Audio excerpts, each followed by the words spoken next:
Labay, 35 minutos milabay sa alas 2, alauna sa hapon, maglangay magkabombo kay nana sa pikas linya, si Attorney Orly Vicente Montalban. Attorney, maayong hapon.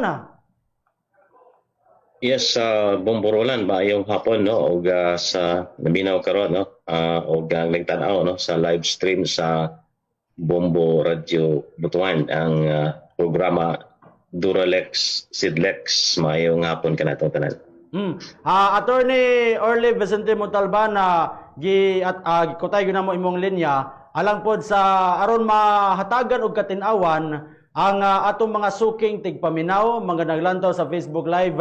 Attorney, mahitungod ni ini nga nahitabo sa impeachment case ni Vice President Sara Duterte kay hangtod sa ning mga tagna, Attorney, pabilin ang kainit sa maong issue human lagi sa desisyon sa impeachment court nga ibalik sa House of Representatives.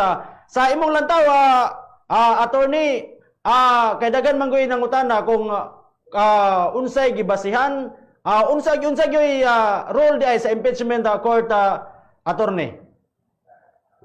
Yes, sa pangutana no, minsan gani ako Bomborolan no, nata sa medyo nasakita no kato ang pag-remand no, pag-return sa impeachment articles ngadto sa House of Representatives.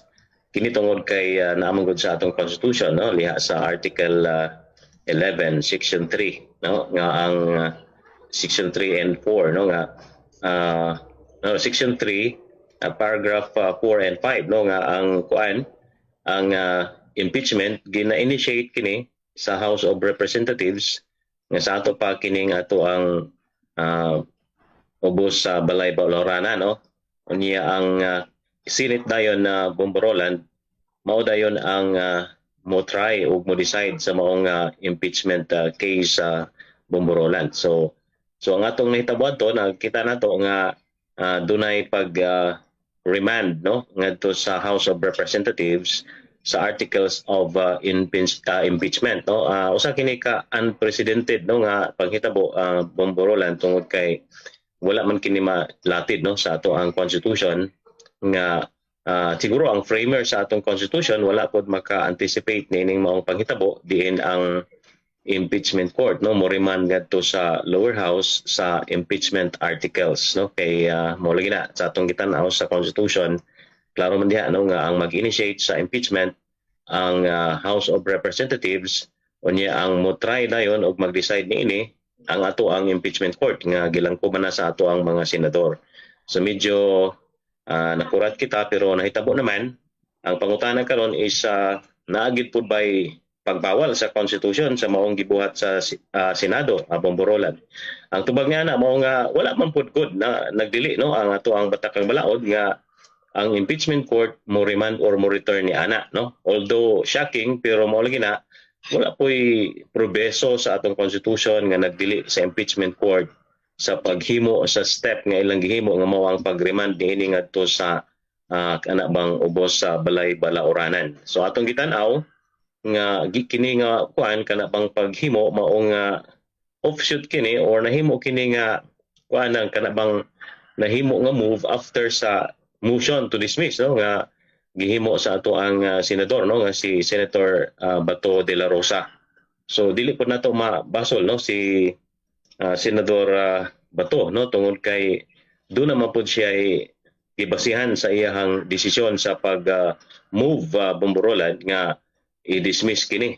Pero atong nakita adto is mas maayo unta katong ilahang pag move to dismiss wala pa sila mag Bomborolan no mag-convene as impeachment court tungod kay nahimo naman katuhinon nga word namin yung tanawon tungod kay ang senator judges mo naman yun nahimong nag-move no for the dismissal or for the remanding of the articles of impeachment to the lower house. So mo lang ang naka-word niya ana tungod kay ang usa ka senator judge or nagsimawgit siya ang nag-move gibali no.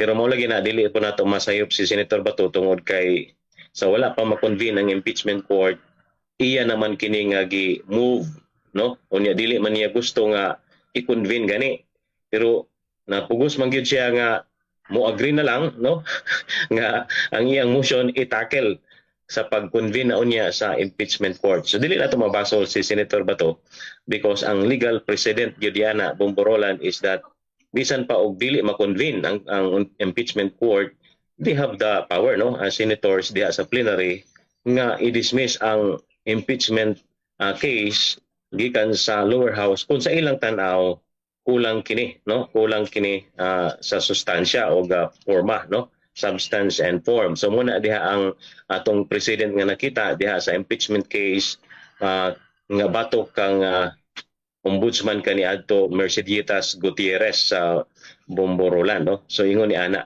pero mao lagi na niabot man sa pagkonvina munang ang tan-aw karon sa mga kritiko sa maong pagremand is medyo dunay procedural error, no. Dunay procedural error, but on my take, no, as bahin ni Bomborolan is dili po ta makaingon, no, nga sayop na gid pod ang gihimo sa atong mga senador because wala po'y president unya wala pod siya kanabang giprobeso, no, giingon sa ato ang constitution nga gidili pod ang ilahang gihimo nga mao ang pagremand sa articles of impeachment dito sa lower house. Kay doon naman po sila wisdom ni ana. In fact, no, atong nakita nga ang ilang tuyo is katug yung pag-recertify, no, murag i-certify nila mas nagingon dito nga the house, no, mas revisit the certification issue katong i-confirm nila kung na-comply ba, no, ang course giingon sa ilahang house rules mismo o katong 1-year bar rule, no, sa impeachment case sa Bomborolan. Pasabot antong 1-year bar rule is that wala gyud dapat, no, nga transmit ng articles of impeachment sa atong Senado nga dili maka-comply niya ng 1-year bar rule. Meaning to say 12 months, no, na ay pagdili, no, sa pag-file sa more than one nga impeachment complaint. So ang issue ni ana Bomborolan is naka-file man niadto ang December og tulo ka mga impeachment, no, first, second, third. Unya diri na dayon sa February niabot ang fourth impeachment complaint. So within 12-month period daghan ang mga impeachment nga na-file batok kang Vice President Sara Duterte. So ang pangutana karon Bomborolan is unsa ang gihimo sa House? Nakasunod ba kini sila sa ilahang procedures? Kay kung makadawat man gud og impeachment complaint, no, kinahanglan man kini nga aksyonan sa Secretary General. Iya kining Secretary of the House, no, iya kining i-refer ngadto sa House Speaker. Ang pangutana karon gi-refer ba sa House Secretary sa Speaker ang mga complaint? Ang first, ang second, ang third. Nganong doon na may fourth, asa man tong first, second, and third. Muna pangutana diha Bomborolan, no, masalimot kay mga pangutana. Unya mo na sulbaronon gyud, no, kun nga nganong naingon ni ana kay naghisgot man gud ang constitution og one sa to pa per impeachment complaint. So you should have acted sa matag usa sa mga impeachment complaint. Kung sa pagtan-aw nimo sa first impeachment complaint wala kini naka-comply sa substance and form, so be it, no? I-dismiss ninyo na sa Congress. Kaya nga naman, dili siya naka-comply sa requirement sa balaod. So, pasabot ana, sa first, doon ay gihimo nga action ang Kongreso. But, atong nakita, Bomborolan nga wala. Sa second impeachment complaint, wala gyapon. Sa third impeachment complaint, wala gyapon. Hangtod nga niabot ang fourth impeachment complaint nga maulay naghara-hara daw ang mga kongresista nga i-file kini at the 11th hour, 2 hours before the dismissal of the session sa ato ang Senado. So diha makita nimo ang giingon nga punto ni Senator Bato nga there is some procedural lapses nga nahitabo dito sa lower house. Unya ang ihapong punto is pragmatic or practical. Mauna nag-ingon siya nga mura kini og balay, no, nga tukod kag balay unya tung nahibal-an nga kining balay day walay ayo nga pundasyon and at any time it will collapse. Unsay atong buhaton maingon ra balay ta nga okay na ni. Ato lang gyapon ning puy-an. Bisag nakabalo na ta nga mamatay ta ni at any time. So matod pa na niya duda dapat tay himuon. Ang himuon mao nga ang pag-remand gyud niini ngadto sa or ang iya ganing proposal, original proposal Bomboralan is i-dismiss, no?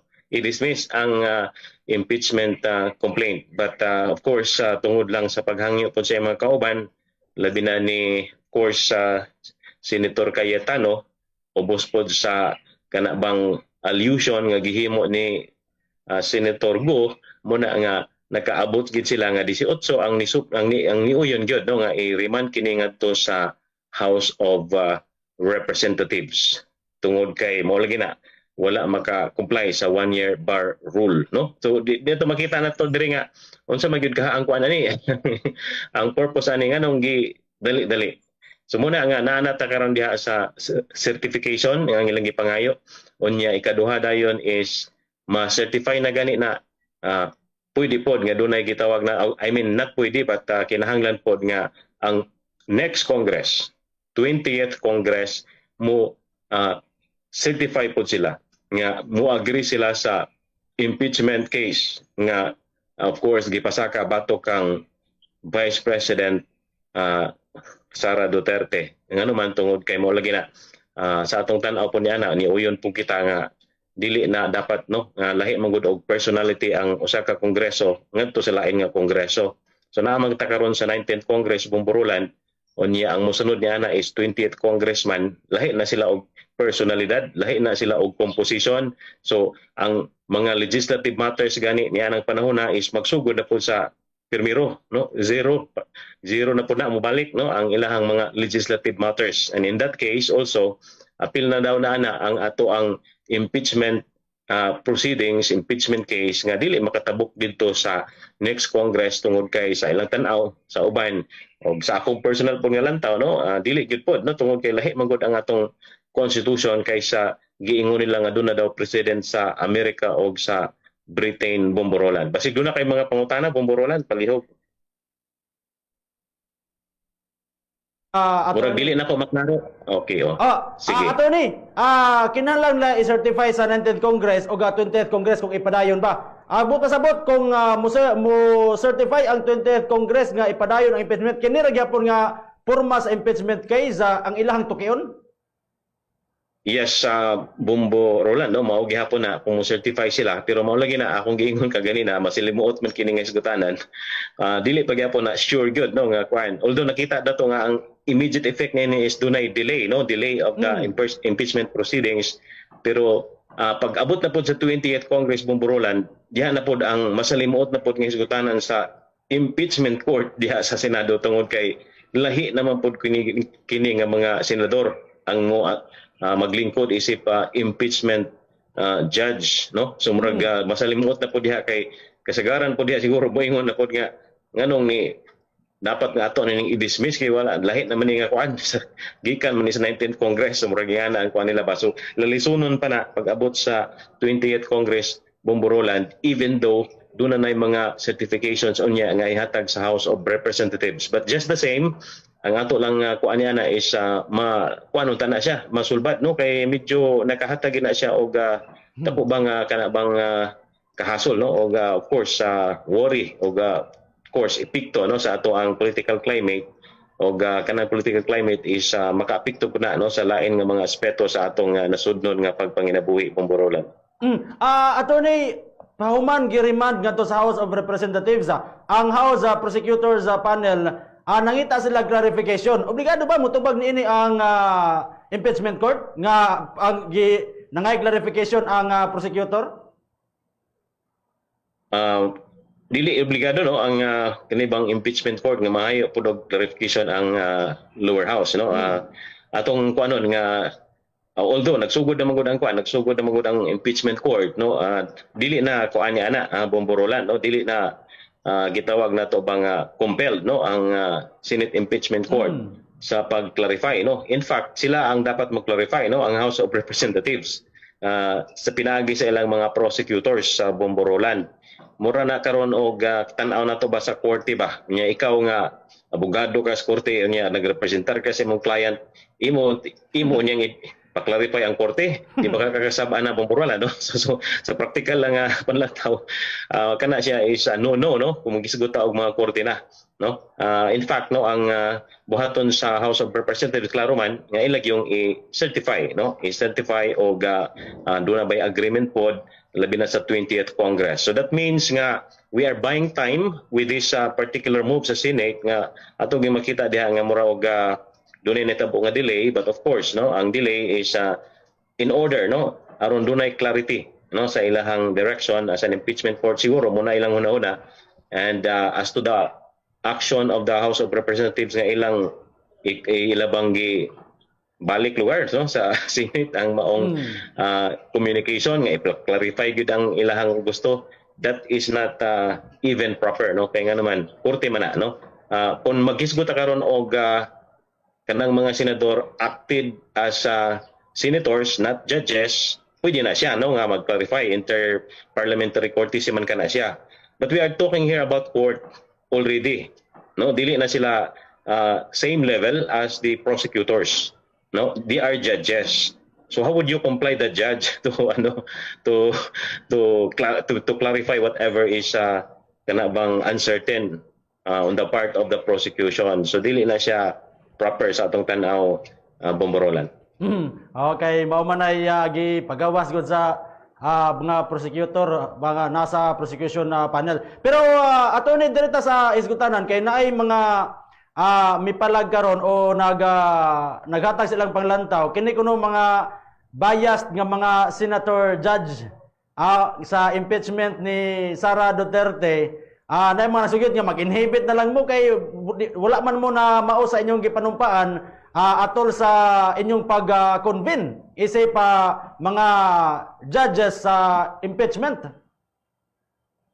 Kana siya wala na siya basihan pod, no, nga panawagan tungod kay kanang pag-sit, no, as kanabang senator judge that is compelled by law, no, ang balaod gyud niya ang constitution mismo gani maoy nagkuan niya na, no, maoy nag order gyud niya no, sa ato ang mga senator judges, and there is no amount of personal decision or clamor from people nga ipa-resign ang ato ang senator tungod kay dunay bias, no. Dili mo po na siya mahimong basihan ang political bias, because kung atong tan-awon kini Bomboralan, ang impeachment is not only judicial but also political exercise, no. So dunay mga rules of court diha nga atong gikuan, but suppletory only, no. Doon naman kaugalingong rules diha ang ato ang impeachment court. Kung pasabot niya na is the exercise itself is a political exercise. It's by the numbers. It is very weird to, call for resignation of judges, no. We can expect that they should be neutral, Bomboralan, but we cannot demand that they will set aside their political biases, because in the first place, that is a political exercise. Second, nahimo na din siyang judicial exercise tungod sa observance of the rules of court as suppletory. Mo ni gawas magud ni attorney tungod ato nila ni Senador Robin Padilla og ni Amy Marcos, naguban-uban pa silang Sara Duterte nga mao ilang hukman o galing magtaral na o galing magpadayon ang impeachment trial. Pero mao to walay mga rules ana ang Senado nga mag-inhibit. Pero kung personal decision na attorney nga mag-inhibit ko kay nabaingon na o posible ba na mahitabo or dili? Medyo sa akong tanaw, no, kung dunay personal decision, mahimo pod nga doon na pod kay tubangon po nga kaso nga dereliction of duty, kay of course under the constitution katong atong gingon kaganina nga doon naman gyud imong tulobagon, no, imong as a senator ka mo lingkod ka as senator judge panahon kung dunay impeachment proceeding sa Bomboralan. So ingon ni ana ang mahitabo. Pero kung naagyoy inhibit personal nga decision, magpadayon ba to nga rules nga two-third ba to attorney nga kinahanglan ma-impeach ang usa ka ang vice presidente? Yes, no, Bomboralan. So nagpasabot ka na nga kinahanglan og 16, no, 16 ka mga senador aron ma-convict, no, si impeached Vice President Sara Duterte. So nakahisgot man niya na mo lagi na atong giingon kaganina nga sa atong pagtan-aw, no, dili gyud siya maka crossover or carry over ngadto sa next Congress tungod kay doon naman goy gitawag nato nga requirement of 2/3 vote nga kinahanglan atong tan-awon nga makakonvict sa usa ka impeach official, no? So muna ang nahitabo. Agi na lang og gamay nga iskutanan ni ana, makita nato dito nga sa US Congress atong og sa British nga kuan kana bang House of Lords, kita nato dito nga kining House of Lords continuous gyud nga body. Kay kining House of Lords sa Bomboralan murag atong tan-aw diri murag ingana ang Senate diri ba? Sa House of Lords kay dito na pa nagi-pattern gud sa US Congress. So ang US Congress dito po dai nag-pattern ana sa UK, no? So ingon ni ana sa House of Lords continuous na sila diha in contrast to the House of Commons nga gi-elect na sila sa mga tao.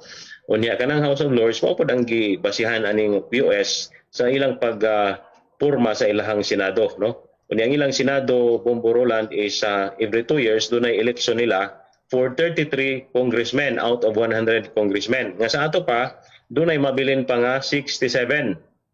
Ang 67 is more than 2/3, no? 2/3 na siya of the kanabang votes required for impeachment proceedings. Muna siya diha nga makita nato nga doon ay gitawag nato nga basihan nga continuous siya. Nga kung doon ay impeachment, pwede na ang Senado maka-proceed, no, even though lahi nga Congress tungod kay continuous man ang ilang Senate. Ang ato adiri dili man continuous, ato adiri is 12 ra man atong i-elect, ang mabilin 12 ra pod. So dili siya maabot og 16 sa Bomboralan, no? So dunay nahitabo niya na dito sa US Congress si US President US President Clinton yata, no, si Clinton yata was impeached by the 104th Congress sa US, no, 104th kay dugay na makanis lagod ang US. Ato nga mag-20 pa lang. Sila 104th na katong kang Clinton. Unya, ang nag-try sa maong impeachment ang 105th Senate. Oh, so diha nato, kuan nato nga dunay crossover ngadto sa 105th Congress. So, diri di na mahitabo tungod kay kuan man, 12 lang man. Ang 12 dili man na siya 2/3, katong imong giingon nga 2/3. Dili man na siya 16. Sa una, Bomboralan, sa atong 1935 Congress, pwede na siya. Kaya sa atong manggong 1935 Congress, ang atong election of senators adto dili 12 kundi 8 lang. So dunay mabilin nga 16. So 8 ra man atong ikuan adto, ang 8 ra man atong i-elect. So dunay nabilin nga 16. 2/3 gyud sa ato ang makabutar gyud ma-impeach ang usa ka official. So muna ang reason behind nga kaingon ta nganong dili siya mo crossover ngadto sa kanabang next Congress gawas pa sa legal principle o sa ilahang rules mismo nga nag-ingon nga kanabang every legislative act or matter dies within this Congress. Kung namatay na ning Kongreso karon wala na po tong mga legislative matters nila tungod kay niundang naman ni karon na terminate naman kini 19th Congress, dili na siya maadto pa sa 19th Congress unless refiled, no? Unless refiled. Magsugod na siya sa Primero Bomboralan. Buraga mauni ang gisulti ni Senador Coco Pimentel nga ma-remand, ma-return, synonymous gyapon kuno sa dismissal. Actually dili po na siya synonymous sa Bomboralan, no? Tungod kay wala man magpasabot nga wala na impeachment trial. Naamang gyapon ang impeachment trial, but of course nakuan lang gyud siya na delay lang, no? Dili po ta muuyon atong ingon ni Senator Coco nga kana bang ang delay is equal to dismissal, no? Dili po na siya mao. In fact, napa man ang impeachment court, wala man na siya na dissolve, wala man po na siya na unsa diha. Ang ila lang is ila lang giremand. Of course, to cure daw sa gitawag nga constitutional and legal constitutional infirmities and legal procedures nga kakulangon niya Bomboralan. Nga mao po na ang explanation ni Presiding Judge Chis Escudero sa position po ni Senador Coco Pimentel. Pero sa imong lantang Yes. unsa naman yun kining hisgutanan sa impeachment asa ka unsa kay kapalaran na gyud diini Attorney Orly Montalban, sir? Sa atong tan-aw, no, medyo naasya sa limbo. Everything at this point in time is speculation, murag ingon ni ana. But of course, no, personal take nato ani is mas maayo gid unta nga wala na lang gani unta impeachment trial, no, kay nga naman Baka samot kini og ka-divide no sa ato ang pagkabahin-bahin ba sa atong nasod. I always believe no nga kining impeachment is just a divisive tool or instrument no mo nang kuan nato mo nang ato ang gusto diha nga kung doon na gani divisive tool or instrument before us, we should of course no exert effort nga mawala unta ni siya because we are always for national unity. Mo man atong gusto gyud ha even sa atong constitution, even sa atong mga balaod, we want national unity. Bisan gani sa atong mga propaganda, sa ato ang political propaganda, we want unity. And in fact, this government has been formed because of the tagline of unity. Atong hinumduman sa una bumburulan nga tungod ni sa unity nga nagbukarta aning atong kasamtangan nga presidente o sa iyang vice president. And later on, katong dili na dayon maayo ilang buot, na biktima na ta aning gitawag nato nga division. So we or I myself would like to see nga ang atong country is moving forward united, dili ka ingon ni ani. Kapasamot ra man gud ni sa climate of disunity that is already before us. So mas maayo nga ato gyud unta nga likayan ang mga ingani nga mga kinibang exercises nga makakuanon sa ato ang kanabang pagkabahin-bahin. Nabahin-bahin na tadaan na bumurulan tungod sa dagat kay archipelagic man ta. Kasamutan ta gyud sa atong mga actions, mga lihok nga dili kaayo nagsuporta sa unity or kahiusahan. Attorney, basin imuhan na lang siguro nga basin na pa kay mensahe nga ikabilin sa atong mga sukay tigpaminaw ug mga lantaw sa atong Facebook live at diserta magputol sa ere. Yes, so ato lang ato ang mga tigpaminaw sa Bombo Radio Butuan nga natpunta nga mag-apil ta og ampo alang sa natong nasod aron magkahiusa na dili unta mahimong basihan ang personal nga mga interest or political nga mga interest aron magkawatak-watak ang atong nasod. Iampo nato kay daghan kaayo ang mga kinahanglan pangabuhaton nga aron ta mag-improve ang kinabuhi sa atong isig ka Pilipino na nadiha ang atong problema sa krimen ug droga, diha ang kataas sa atong presyo sa mga palaliton ug daghan pa kay nga mga problema na pagyud ning mag dugang-dugang pang issue sama sa impeachment nga dili makatabang sa kanato, dili kanato makahatag og pagkaon sa matag adlaw. Muna atong iampo ang atong nasod nga gihan unta ang mga nangulo niini aron makasabot og makapili sa sakto alang kanato. Ug sa katapusan ato lang pod nga kuan po sa ato ang mga tigpaminaw kung doon na po sila yung mga problema legal, pwede na po sila nga mudangop sa ato ang page ang Attorney Orly Vicente Montalban MPM na ang page na diha atong mag-armatabangan sila sa ilang mga problema o ayaw lang gid mo adto pag add friend sa dunay gamit sa ato ang pangalan bumburulan nga Attorney Orly Vicente Montalban po ang igamit. Ang iyang attorney walay period walay period gigamit po ang ato ang hulagway, so medyo ato na kining gireklamo sa NBI at anytime siguro basin ma-aksyonan na. So muna ayaw din mo pagkuan nato kay scammer daw pa to nakipagulong scammer daw so dunay mga tao gyud nga ingon ni ana, so ato nang likayan ato mo sa legit nga page Attorney Orly Vicente Montalban kanang attorney nga dunay period unya duna poy MPM. Okay, og sa katapusan lang atong disclaimer bumburulan at tanan natong mga opinion, mga panahom ni ini karong mga orasa labi na sa atong interview ato lang mga personal o professional nga opinion o panlantaw sa mga butang o walay labot ang ahensya or ang grupo nga kita na nabilong. Salamat og maayong hapon kanatong tanan. Salamat kayo Attorney Orly Vicente Montalban sa oras gihatag mo sa Bombo Radio. Mato mga kabombo, si Attorney Orly Vicente Montalban mga kabombo. Grabe ka, klaro kayo nga explanation mga kabombo. May kalabutan ining impeachment case nga giatubang karon ni Vice President Sara Duterte. 8 minutos ang milabay sa alas 2 sa hapon sa pagbalik mga kabombo. Atong padayon kini nga isgutanan kanang human lamang sa mga importanteng pahinumdum sa pikas lawak. Ito